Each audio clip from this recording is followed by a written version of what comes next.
Welcome, everybody, to Congregation L'Dor Va-Dor's weekly chat with two rabbis. We are absolutely thrilled to have you all today.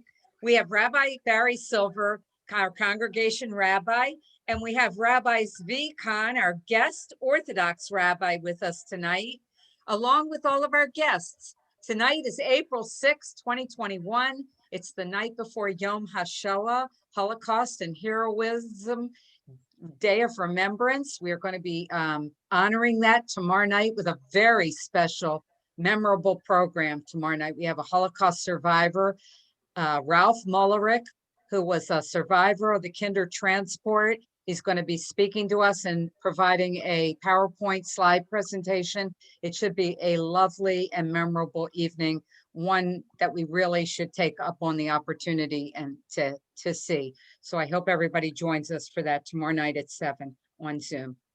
Without any further ado, gentlemen, we are thrilled to have you. Take it away, gentlemen. Thank you very much, Sharon, for arranging all this and for orchestrating it through the power of Zoom. As we usually do, I'm going to turn it over to our guest, Rabbi Zvi Kahn, to share some thoughts and insights as to the Torah passage. Then we'll talk about other things. Go right ahead, Rabbi Kahn. Thank you. And again, I just want to apologize for holding everybody up and being a little late, but thank you as always for having me. Pleasure to be here. This week's Torah portion is called Shemini, and there is a passage, a section in the Torah portion that I think really is so relevant to Yom HaShoah, which, as Sharon just mentioned a moment ago, we memorialize tomorrow and commemorate tomorrow. And it talks about the death of Aaron's, Aharon, or Aaron was the Kohen Gadol, the high priest, Moshe's brother, very important and sacred figure in the Torah. And his two sons die. His two sons are actually killed by God or meet their deaths by a divine decree in this week's Torah portion.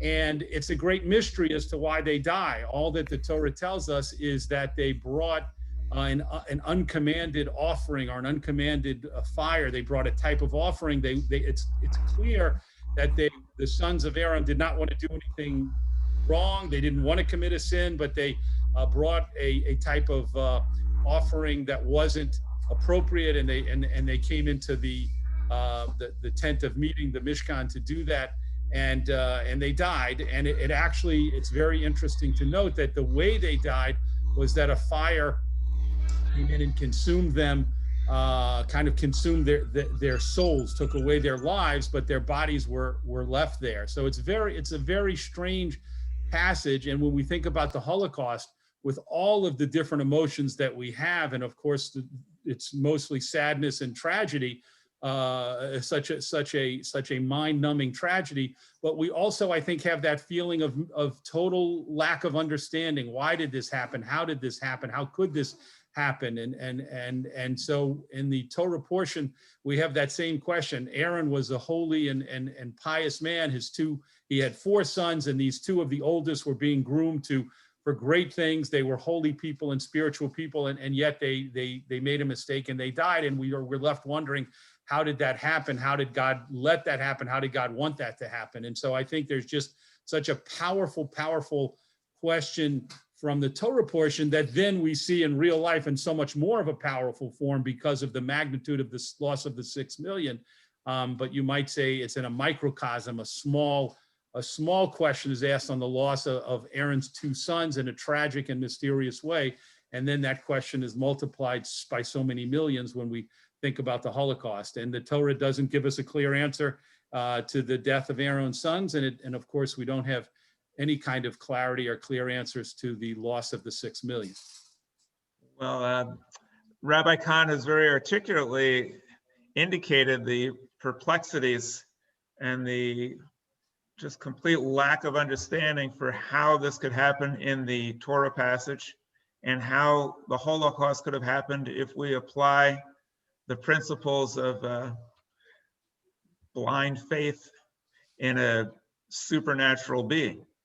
If we have faith that God's watching out for us, God's in control, God's protecting the Jewish people, all of these things become inexplicable. But once we apply reason, everything becomes very clear and very easy to understand. Why is it that these two sons of Aaron would die? Well, if we think that God is all just and all knowing and all good, it's a complete mystery. If we recognize that in the Torah, God's always having anger issues, there's never a time when God is easy to understand. He's always wiping people out, striking people down, executing people for the trivialest of reasons. They could be picking up a stick, not being a virgin when they get married, disrespecting their parents, worshiping the wrong God, worshiping the right God, but in the wrong way. I mean, this is completely understandable. It happens all the time.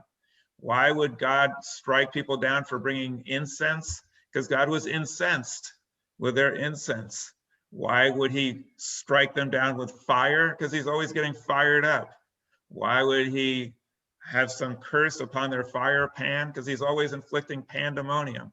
I mean, it's very simple to understand when we have a rational view and look objectively at what's going on in the Torah. That's why modern Jews reject this type of God and allow God, like everyone else, to evolve. So now God is seen not as a really an angry person or angry entity who's always getting upset, but now we view that God as part of our ancient lore and part of our fiction and part of our Jewish mythology. And then everything is very simple to understand. Similarly with the Holocaust. If we look at the Holocaust and try to understand how that happened through the lens of a blind faith in Judaism, it makes no sense. I mean, the Jewish people are constantly being persecuted, oppressed, killed, wiped out. Horrible things are happening. We're supposed to be the chosen people. It makes absolutely no sense at all. But if we use the light of reason, then it's completely understandable, and sadly, it's expected. Sadly, this type of thing is not a surprise. If you look at the last 2,000 years of history, you'll see Jews are always being wiped out, expelled, threatened, murdered.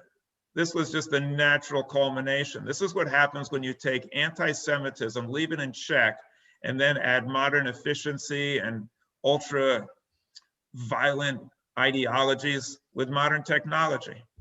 So if you try to look at it through a lens of God protecting us, it'll make no sense, and it'll just keep happening over and over. And every single time we'll say, gee, I don't get it.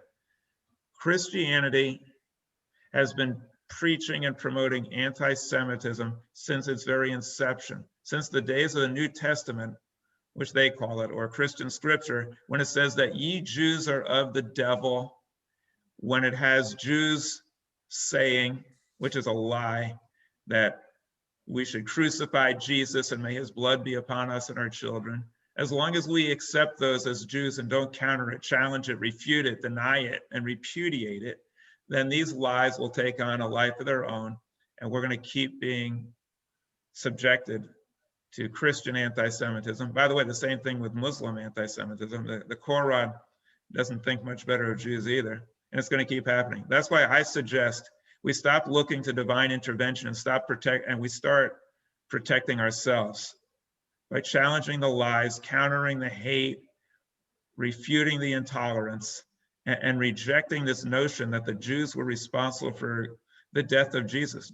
Jesus was, according to Christian scripture, Jewish. Jesus did bring Judaism to the non-Jewish world. The Christians owe everything they have to the Jews. And yet the expression of their religion, more often than not, involves hating the Jews. Right now, the Passion of the Christ is being shown to millions of children across the country. The Passion of the Christ teaching that the Jews killed Jesus, that the Jews turned him over for money. And what are we doing about it? What are we doing while a new generation of anti-Semites are being raised? Absolutely nothing. And the public schools are teaching it.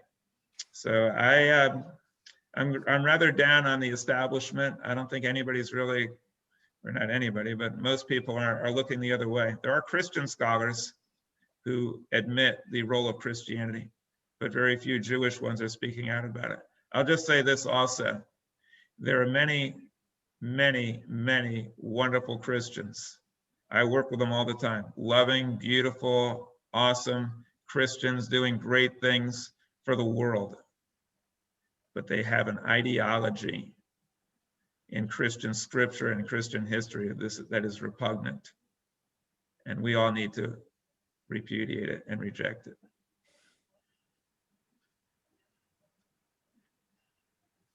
Okay, let's open it up for a discussion. That was a mouthful.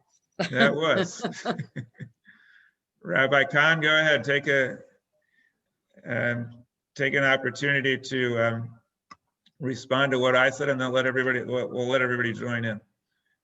No, I'm happy to already open it up. I certainly, many times, Rabbi Silver, you've spoken very powerfully about the challenge of Christian texts and Christian, the idea that we as Jews and actually all well-intentioned people in the world should be speaking up against that and speaking up, pointing out the dangers of those kinds of statements in Christian texts or Islamic texts. And I certainly have no issue, no desire to try and counter that or get any kind of counter argument to that.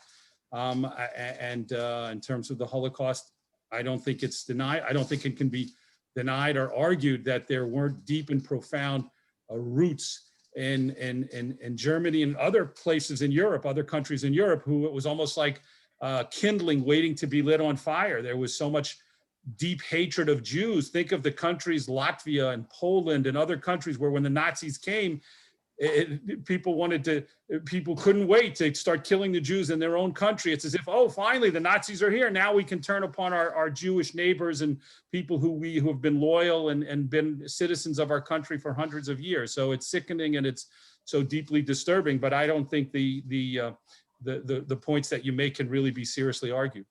Yeah, I appreciate that, Rabbi Kahn. I'm glad we agree on that. And I think you'll also agree with me that there are millions and millions of really beautiful, wonderful Christians out there who are doing great things for the world and who also have an image of Jesus that inspires them to loving acts.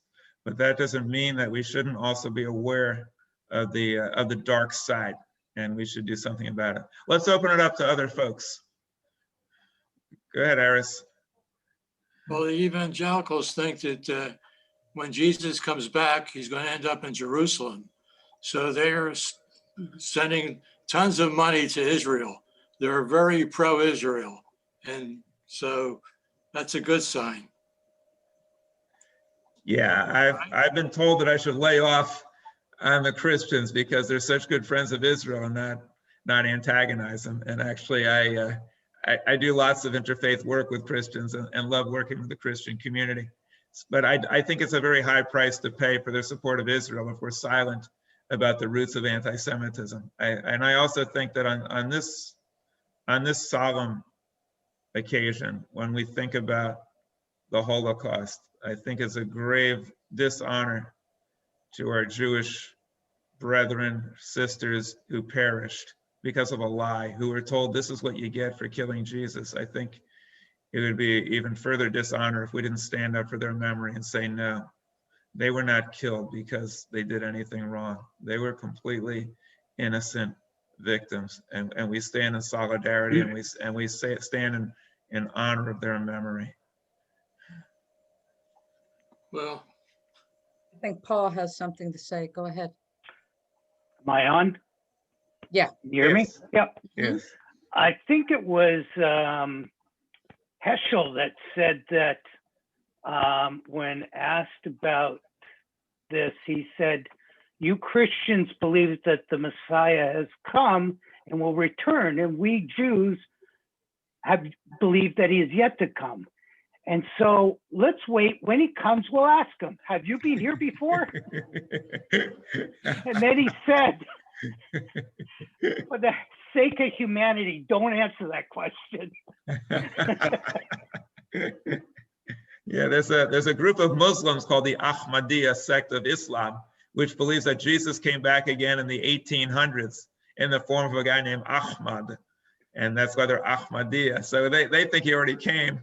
And some of the Trump supporters think that he already came in the form of Jesus, who said that he's the new God on earth and all this stuff. There's been a lot of false messiahs, and it's got us into a heck of a lot of trouble. But I appreciate, Paul, you adding a note of levity to this subject, because I think I Don't think we ask need that sometimes. Anybody else? Go ahead, Harris. Well, we gave Jesus 2,000 years to show up. So he hasn't shown up. I don't think he's going to show up. Yeah, starting to look increasingly doubtful. To the, the fundamentalist Christians, the reason why he hasn't come back is because the Jews rejected him. And he's waiting for us to come around and see the light, and then he'll come back.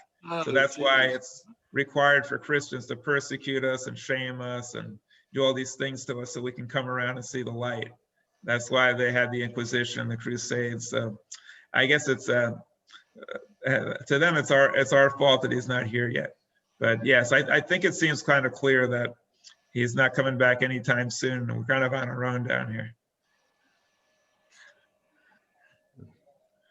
Anybody else want to share some thoughts?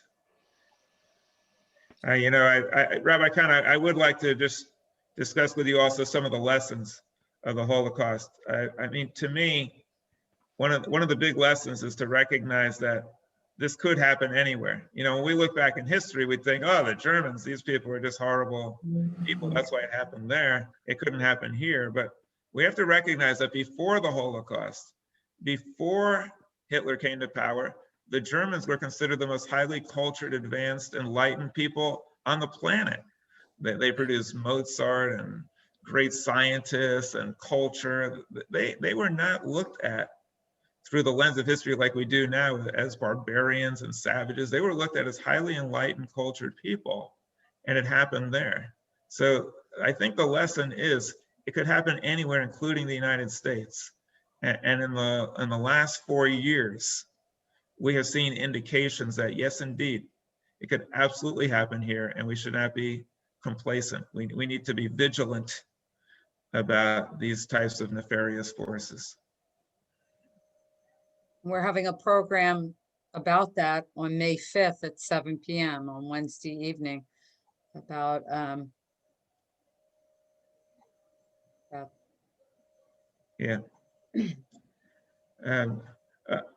Other lessons that we learned from the Holocaust is and this was said by Heschel and by Joachim Prinz and Wiesel, is that the worst sin of all is the sin of silence. That what made the Holocaust happen, in addition to the evil and the Christian anti-Semitism, was the sin of silence and people just sitting around saying nothing. And we see that here in the United States too. There's some really bad things going on, and we should never be complacent and never be silent. And that's really the lesson for the Jewish people. Jews are not silent. And Sharon works closely with me to come up with the Shabbat celebration and to figure out the plan. And I was actually working on it before I came on this call, and I'll be working on it when this is over. But I'm going to read a different passage from Shemini. I'm going to actually read a passage later on in Leviticus that says, don't stand idly by the blood of your neighbor. It's right in the center of the Torah, and it's front and center in Judaism.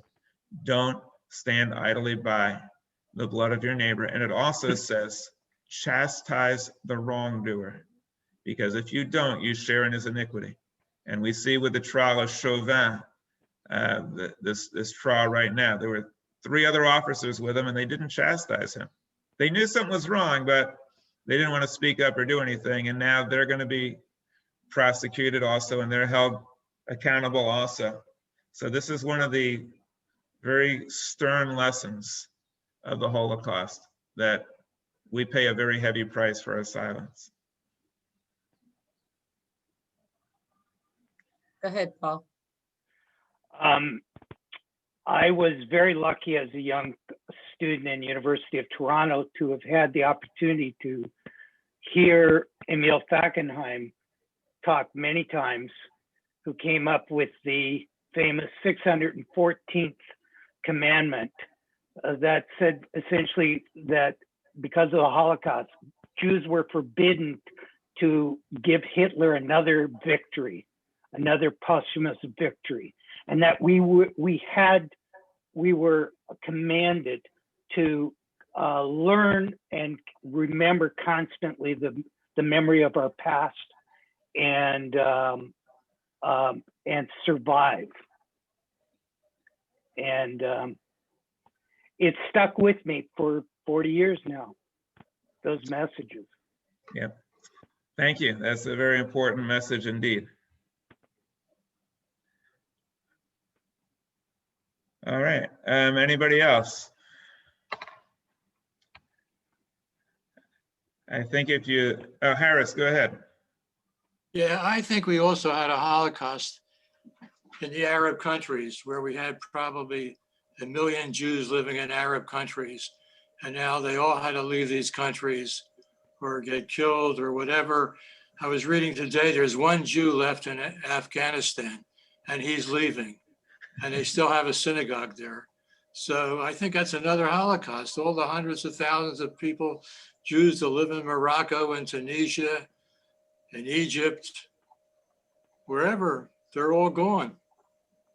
Yeah, you're right about that. Really wonderful, beautiful cultures wiped out, people forced to flee. I was talking about that, and a Muslim gentleman said to me, well, Rabbi, don't you understand that there were Muslims who protected the Jews during the Muslim Holocaust? There were Muslims who came forward and protected Jews. So I said, well, why haven't I heard about them? So he says, well, of course, they're not going to come forward. If they did, they'd be killed. I said, well, why is that? He says, well, if they were protecting Jewish people, that would have made them a pariah. So it makes it even worse to say, well, there were brave Muslims who protected Jews, but they can't come forward because protecting a Jew is like putting a death sentence on your head. That even is a more serious indictment of the entire culture and the climate. And I think that we need to be forthright and be honest about what we're facing. I think that's really the message of the Holocaust, that we can't just sugarcoat things. We got to be honest and forthright. And there's enemies from all around, and they're still at us now. Israel's not safe. Why isn't Israel safe? I mean, Israel's just a tiny little bastion of democracy, a little tiny Jewish place in the world. Why isn't it safe? Just because the Muslim world thinks that there shouldn't be any Jewish state. Even a little tiny piece of Jewish property in their land is anathema. So we have a lot of work to do. I think it's up to us to speak out strongly, and also to build bridges and to say the wonderful things and the friendship that we have with our Muslim and Christian friends, but also to speak out about our concerns. Go ahead, Sharon.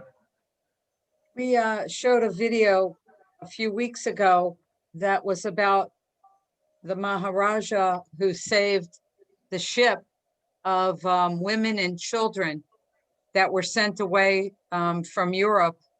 And they told the captain, just take them wherever, whoever will accept them.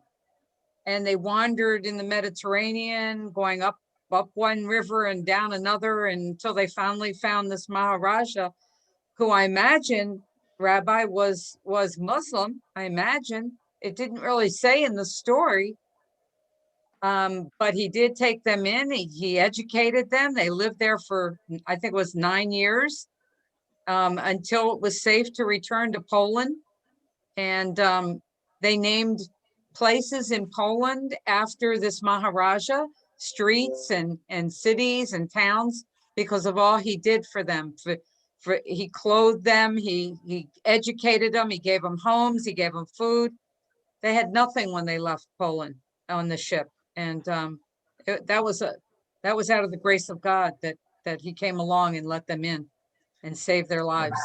Well, you're right. There are a lot of righteous Gentiles, and we should never forget that. Many people risked their lives who are not Jewish to save Jewish people.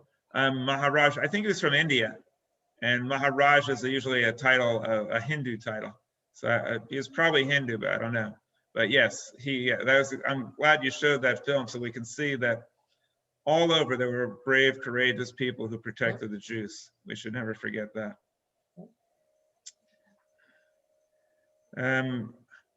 If nobody has more to say, I think I'm going to go back and continue recording my Shabbat celebration for Sharon so she can try to get this done in time.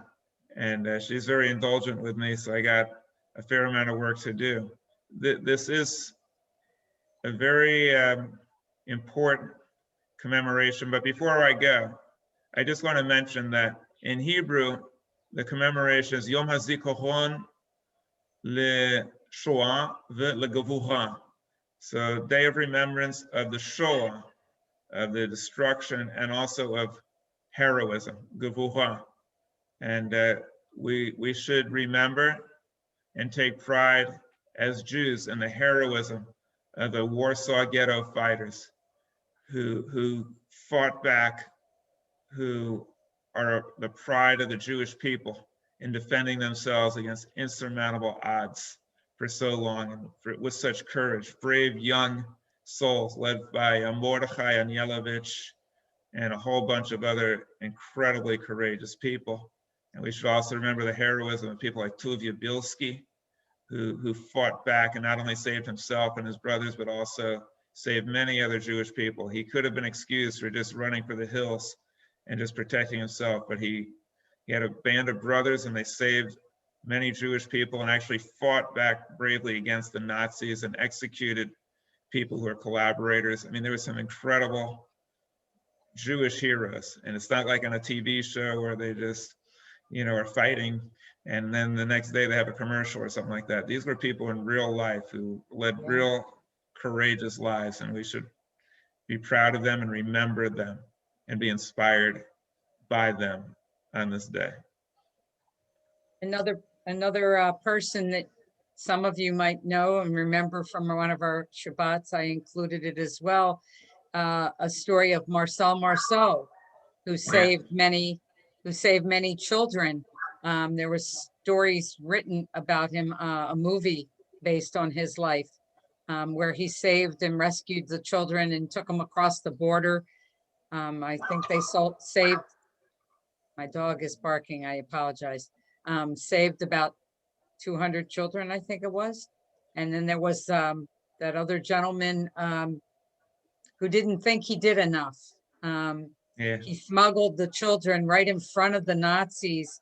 When a streetcar would come along in the middle of the street, it would block their the vision of what was going into his building was right next to where the Nazis were taking the children and storing them until they could take them into and put them onto the transports into the train. And he would smuggle them out of there into his room underground and get them out. He actually brought 13 with him when he left the country. And he said, no, he took 12 with him. And he knocked himself the rest of his life saying, why didn't I take 13? I didn't take enough. I didn't do enough. I wasn't a hero. And yet he saved many, many children. I mean, there's so many stories like that. We showed another video of, now I can't think of her name, the actress, Rabbi, help me, Audrey Hepburn. She escaped, she also was Jewish and escaped Austria and came to America with nothing on her back and made herself into a prominent actress. And she was a dancer, and because of all the walking and running that she did to get away, escape, she couldn't dance anymore because she basically tore up her leg muscles. So there's just so many extraordinary people out there that should be honored and remembered with just everything we have.